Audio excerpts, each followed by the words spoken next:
Welcome to the Newbie's Guide to Lightroom and Photoshop. Imagine early photographers dodging and burning prints in dimly lit rooms, balancing light, fixing color, and refining the focus. I used to work in a darkroom. I enjoyed it, but now I love editing my photos on the computer. So much more fun, and I don't have to get my hands in the stinky chemicals. I've said before in a previous video that it's a good idea to start with a raw image. Why is that? As I showed in this previous video, raw files capture more detail in the shadows and highlights, giving you flexibility during editing. So with the Adobe products, now I've used Adobe for many years and I still use it extensively. And I'm doing this video mainly to provide a comparison because I know that many of the people in the beginning smartphone photography course that I have for free, check the details down below, would like a less expensive option than Lightroom and Photoshop. Currently, Adobe sells what they call the photographer's package. For $20 a month, you get Lightroom and Photoshop. And it's a subscription, $20 a month, but that's an expense every year. Every month you're paying it over and over and over. Is there a better option? Well, we'll find out when we look at the following videos. But for this video, I want to give you just an overall view of what Lightroom and Photoshop are so you can make that decision for yourself when you see the alternatives. Lightroom performs the general edits to a photo. In Lightroom, you have the basic panel where you can adjust the exposure, contrast, highlights, shadows, whites, blacks. But the real guide is the histogram, which reveals tone distribution from dark on the left side to bright on the right side. I had a video about the histograms also. As we'll see here, if the curve hits the left edge of your frame, your shadows are clipped. On the right edge, your highlights are blown out. Either way, you're losing detail that could be very valuable for the image. You'll see a little tiny triangle at the top where you can see exactly where it's clipping. One of the first things I like to do is adjust the shadows to recover detail and similarly pull highlights down to bring the tone back, but keep the histogram from touching the edges if possible. Now, that doesn't always account for everything. I'll show you some exceptions where we want the deep black and say something powerful. This saves the detail and delivers natural contrast. Then, after dealing with the light balance, you move on to the color, white balance, and hue under the histogram as well. Adjust the white balance, whether it's your smartphone or a more professional camera. They often do a great job with the auto white balance setting. They try to determine what is truly white in the scene. So if you're indoors under tungsten lights, it knows that there's a color hue to those lights and it will adjust to it for them. Same thing if you're outside on a wintry, cloudy day, it knows it's going to be too blue, so it will adjust for that. Sometimes it doesn't quite make all of the adjustments that you need. And especially if you've recorded your images in RAW, you can correct that while editing in Lightroom, Photoshop, or any number of other products. So you'll see what they call the HSL panel next, where you can adjust the hue, saturation, and luminance. For example, you can deepen the sky's blue or soften skin tones. Now, targeted edits, typically after you've made some global changes, and I include in that cropping the image as you want the actual final image to appear, you can make some targeted edits by masking. Lightroom Classic, that we'll talk about briefly, has some nice features for masking and making some local changes. Not everything, but it'll do a lot. Masking lets you refine by area. You can add clarity just to the subject, or brighten the sky, or make the sky more dynamic, or soften backgrounds, all without affecting the entire image.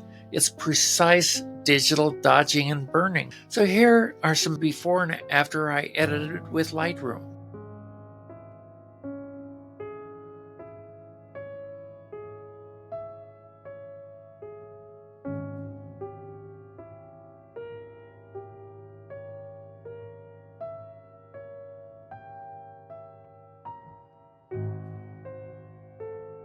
It's important to talk about Lightroom versus Lightroom Classic.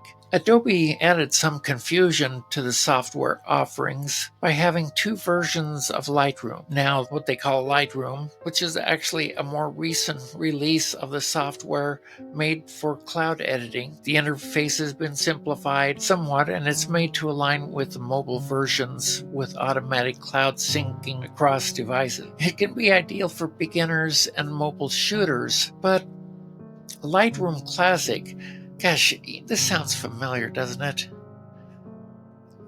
The original and classic, where did that come from? What I'm making is classic Coke. Lightroom Classic is the industry standard with local file control, folders, keywords, virtual copies, HDR or high dynamic range merging, panoramas, tethered capture, plugin support, print workflows, all the heavy-duty tools that pros need. So why are many professionals like me choosing Classic? Well, because it gives you full control over large photo libraries. You have offline editing performance, some advanced features like tethering and batch workflows. I personally use Lightroom Classic because I handle thousands of raw files and rely on detailed cataloging. But Lightroom Cloud is great for quick edits and easy sync. Although, I'll add one caveat. If you use Apple products, including iPhones, iPads, as well as a MacBook or Mac desktop, you really don't need the cloud sync for your Adobe software because you already have it.